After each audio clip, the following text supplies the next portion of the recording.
It may look like a calm rural scene, but farmers across the US Midwest are preparing for one of the most crucial periods of the year, the planting season. It has been a roller coaster few years. The various trade disputes, not least between the US and China, in part led to a downturn in commodity prices and farm incomes. The U.S. China Phase 1 trade agreement, signed in January 2020, was a key factor in reversing that. You know, there's a lot of positivity in ag right now. Commodity prices have increased. We're seeing long-term demand for our products that we have not necessarily seen in the last few years. Although the U.S. says Chinese purchases fell short of the Phase 1 agreement, China imported a record $151 billion worth of goods in 2021. And China points out that happened despite a pandemic, global recession and supply chain disruptions.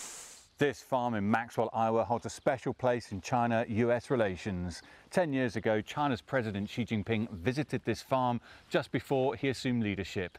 A decade on, and China's ambassador to the US, Qin Gang, will visit the same spot.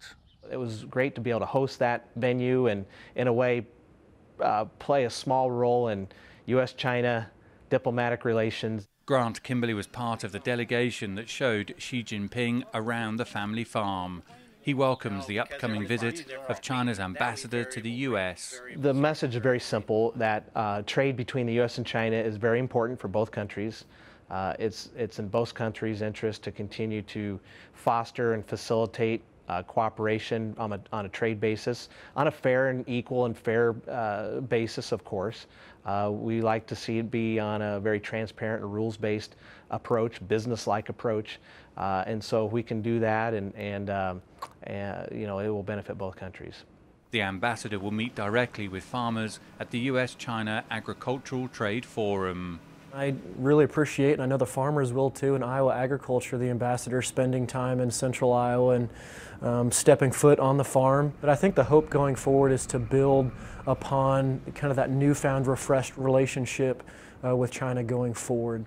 While U.S. farmers have weathered turbulent times in recent years and remain wary of inflation, most here say they're optimistic for the future. Dan Williams, CGTN, Maxwell, Iowa.